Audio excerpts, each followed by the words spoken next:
Il faut les tiédir si on est en hiver. Si on est en plein été, c'est pas la peine, vous pouvez mettre ça frais. Le sucre, 13 grammes. La levure, si elle est fraîche, 15 grammes. Si elle est sèche, la moitié. 110 grammes de yaourt. Un yaourt comme ça, complet, c'est très bien. Ensuite, on va mettre 10 grammes d'huile d'olive. J'ai oublié le sel, il faut 5 grammes de sel. Et il faut 530 grammes de farine. Donc c'est parti, on commence toujours par les liquides. Comme il faut chauffer un peu, que nous ne sommes pas en plein été, ah oui, il faut une balance aussi. Alors, on va mettre 130 grammes d'eau. 130 grammes de lait. Voilà, vous mettez ça au micro-ondes pendant 30 secondes. C'est tiédi, hop. On continue un peu de sel. Donc 5 grammes. Le sucre, l'huile d'olive, le yaourt, la levure fraîche. On peut mélanger tout ça. Et pour finir, la farine. Voilà, on met ça sur le robot. On va se servir d'un robot, mais vous pouvez tout à fait faire ça à la main. On va partir pour 4 minutes en première vitesse et 6 minutes en seconde. Donc c'est parti pour les 4 premières minutes. Donc voilà, les 4 minutes sont terminées. Donc vous prenez votre corne. Vous la passez sous l'eau. Main propre toujours, évidemment.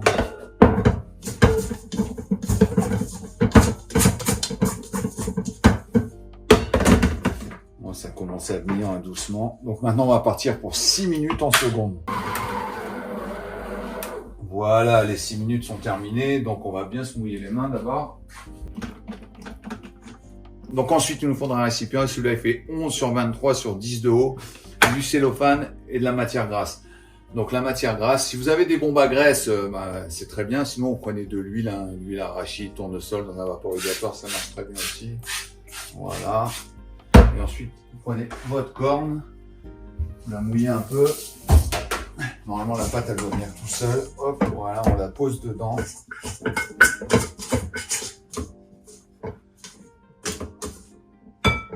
Voilà, on la pose dedans, on la recouvre et on revient dans 10 minutes. Voilà, ça fait 10 minutes. Alors maintenant, donc on va le prendre la pâte, on va faire des rabats, on va la tourner, je vais vous montrer, sans la poser sur le plan de travail. Donc en fait là, le côté collant, il est en dessous. Si vous ne vous sentez pas sûr de vous, prenez de la matière grasse et mettez-en au-dessus aussi. Parce que là, le côté non collant, pardon, il est en dessous.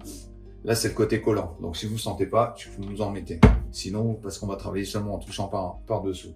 Un peu comme ça, on fait pour que ça bouge. Vous voyez, voilà, là, ça bouge. Vous sortez la pâte, vous la mettez dans votre main. Côté collant, vous la prenez à l'envers et vous faites comme ça. Un coup, un rabat là, un rabat. Et vous sentez que ça commence à venir. Là, là, comme ça. Vous voyez, et elle vient dans votre main comme une boule. On remet la matière grasse. Hop. On pose dedans. Un petit peu au-dessus, voilà, on verra que c'est bien graissé sur les côtés, très bien, mais ça commence déjà à venir, les petites bulles là, c'est magnifique. Ok, on va mettre le film protecteur, cellophane, et on va laisser reposer 1 heure. Voilà, on revient dans 1 heure. Donc voilà, ça fait 1 heure, ça commence à bien monter, on va lui refaire les mêmes rabats.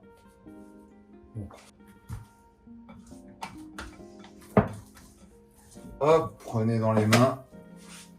Voilà, vous sentez bien, sans l'écraser. Hein. Elle est vraiment super souple, quoi. Elle est vraiment agréable. Voilà. Hop, hop. On met de l'huile.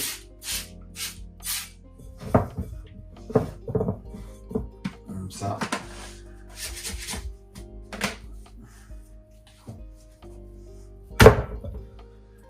Au-dessus, hein, parce que là, on va la laisser 1 heure à température ambiante et après, elle va partir jusqu'au lendemain, 18-24 heures au frigo. Donc, ça aura tellement poussé que ça va toucher le cellophane. Donc, il faut bien huiler au-dessus, sinon ça va coller. Donc, voilà, c'est parti. 1 heure à température ambiante et après, ça partira jusqu'au lendemain au frigo. Allez, à demain. Ok, j'ai ressorti la pâte parce que pour les rabats, bon, on voit pas grand-chose. J'avais mal cadré. Donc, je vais vous les remontrer. Là, ça fait plusieurs heures qu'elle a été dans le frigo. Pour que vous voyez bien quand même, c'est pas grave. Hein, de toute façon, ça lui redonne de la force, c'est très bien. Bon, là, pour la pâte, il y a de la matière grasse au-dessus et en dessous. Donc, on peut mettre ses mains partout. Par contre, si c'est les premiers rabats, il y a que vous n'avez pas mis pardon de matière grasse au-dessus, vous enlevez comme ça et vous prenez en dessous, d'accord? Et ensuite, là, vous partez, ça va aller vers le bas, d'accord? Là, une fois que c'est comme ça, vous courbez une fois, vous voyez? Faites un rond, tac, tac, tac, tac, jusqu'à ce que ça se forme bien et vous sentez de toute façon que ça se forme très bien. Voilà. Voilà, vous avez votre rond là. Hop, ensuite vous remettez quand c'est comme ça. Voilà. Bon là, bien sûr, il faut en remettre au-dessus hein, parce que sinon ça va vraiment coller. Oui, ça va repartir. Donc voilà, on voit bien les rabats cette fois-ci. Et voilà, 24 heures plus tard. Hop là. Ok, on va la sortir. Un peu sur le côté, comme ça, vous la décuvez. Et ça doit sortir tout seul. Voilà. Faut pas la dégazer. Donc moi, je fais des parts de 110 grammes. Je trouve que c'est très bien. Donc, on va les mettre là. Voilà. C'est parti.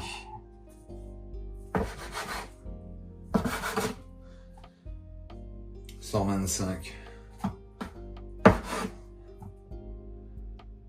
113, moi allez, 113. Comme le groupe. 108. 4, 6, on a 8 pitas. Les morceaux qui restent, on les divise en 8. Donc 3, 6, 7, voilà. Et on rajoute un morceau sur chaque. Ok. Maintenant, on va les bouler et les faire reposer évidemment, parce que la pâte, elle sort tout juste du frigo. Vous prenez votre morceau.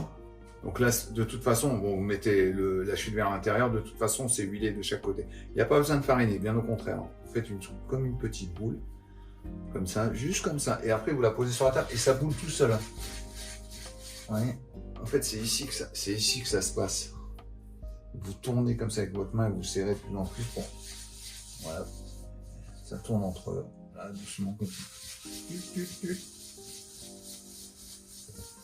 Hop là. Voilà. On pose un petit peu. Par contre, il faut mettre là un petit pour pas que ça colle après. Quand ça va se reposer, il faut mettre un peu de farine. Il faut avoir fleuré un peu. Donc la boule.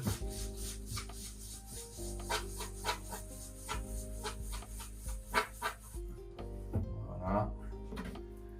Comme ça vers l'intérieur. Vous voyez, vous mettez là le morceau vers l'intérieur en plus.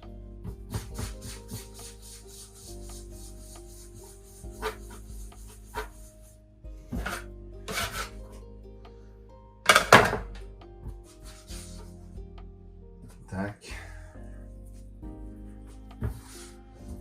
Quand vous prenez l'habitude, vous pouvez le faire avec les deux mains en fait. Comme ça. Pardon.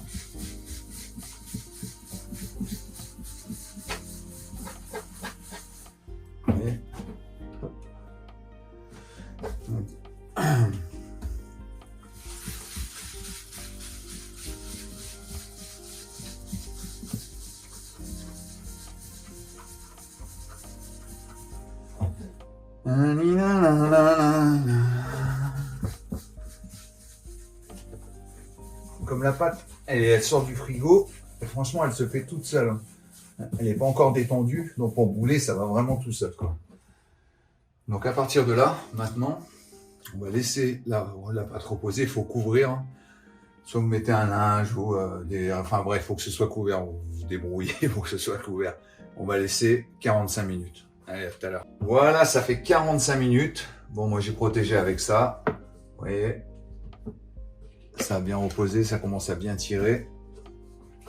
Donc à partir de là, alors ce qu'il va falloir, il va falloir 3 batchs comme ça. Si vous avez que celle du four, vous voyez,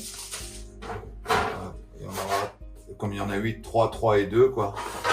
Il en faut 3 comme ça. Si vous avez que celle du four, et ben il faut que vous trouviez de la place sur un plan de travail pour pouvoir les étaler. Alors à chaque fois, ce qu'il faut faire, c'est prendre un papier sulfurisé. Donc le papier sulfure, vous mettez rien dessus. Vous mettez un papier sulfure sur chaque, et une fois qu'il y aura les 3, vous remettez un papier sulfure pendant 1 heure pendant le repos. Donc on va préparer les trois. Voilà, pour le rouleau, moi je prends ça parce que c'est fin, c'est bien, parce que c'est des petites pièces. Ça, il y avait du papier cellophane autour, vous voyez. C'est assez dur pour rouler, c'est très bien. Ok, donc on va faire les pitas. Donc alors la première chose, il faut mettre beaucoup de farine. C'est important, il faut bien fariner. Hein. N'ayez pas peur, de toute façon, donc vous farinez bien. Ok. Une fois que c'est bien fariné, vous apportez votre premier pâton, vous le posez, vous en remettez dessus, n'ayez pas peur. Hein. Avec vos doigts, 1, 2, 3, 4, vous retournez, 1, 2, 3, comme ça. Allez, un, vous voyez, et là, ça, elle commence à grandir. Une fois qu'elle est comme ça, la pita, un coup dans ce sens-là, un coup dans ce sens-là, un coup en diagonale, un coup là, et c'est terminé. Ensuite, vous la prenez. Moi, j'aime bien la poser comme ça. Vous voyez, et la faire sauter en l'air, lui faire faire un petit tour. Ouais, sinon, vous pouvez faire comme ça si vous voulez pour enlever la farine.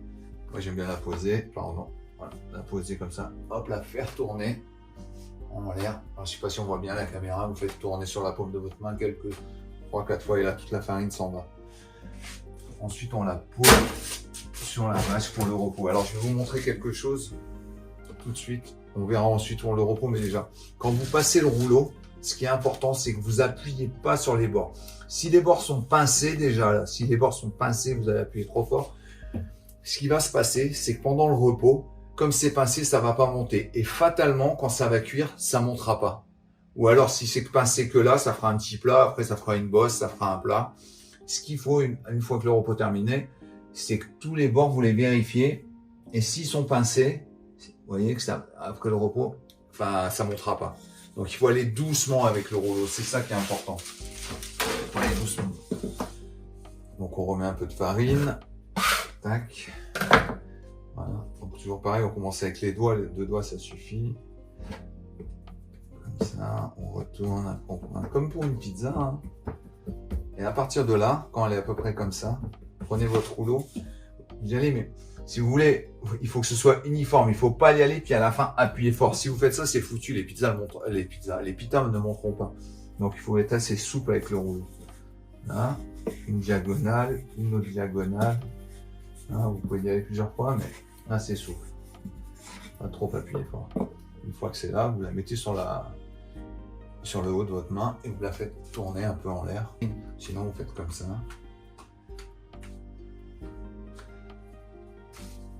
Voilà.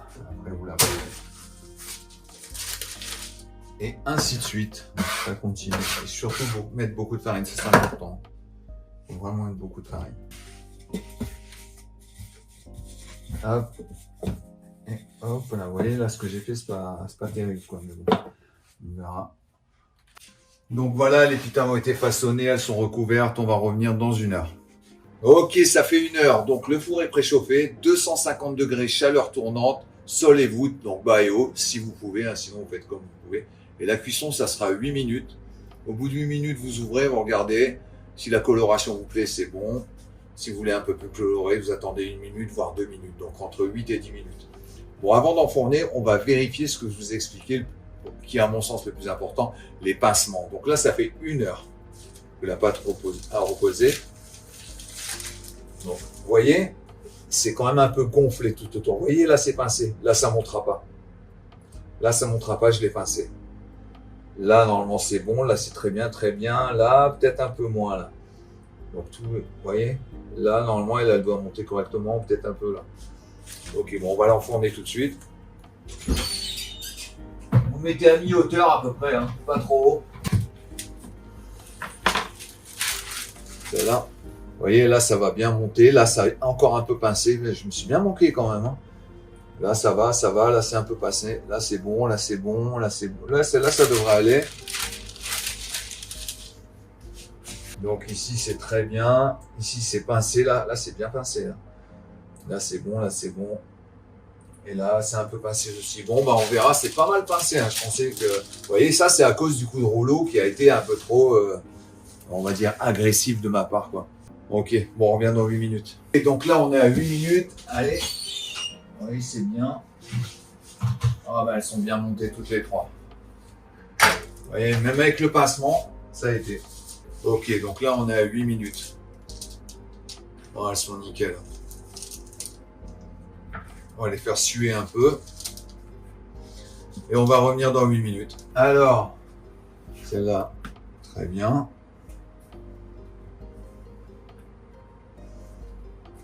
Celle-là, elles ont bien sué. Ah, elles se touchaient les deux, vous voyez? Elles se sont touchées. Nickel aussi. Celle-là, elle a gonflé quand même, mais un peu moins. Ouais, c'est sans doute le pincement. Donc voilà. Et on est parti pour les 8 dernières minutes. Oui, c'est nickel. Hein. Voilà. Toujours mettre en bas celles qui doivent suer. Ouais, celle-là, elle est magnifique aussi. Elles sont toutes bien. Bon, bah, tant mieux, ça contredit ce que je disais pour le pincement. Ben, c'est tant mieux, vraiment tant mieux, quoi. Mais sinon, faites quand même très attention au pincement. Donc, comme je disais, toutes les feuilles, vous voyez. Bon, celles dessus, elles n'ont servi à rien, mais celles d'en dessous, elles ont un peu bruni. Mais il n'y a aucune matière grasse, vous pouvez allègrement les récupérer et les réutiliser. Hein. Soyons un peu écolos. On va en ouvrir une qui est un peu suée, non, celle-là est encore chaude un peu.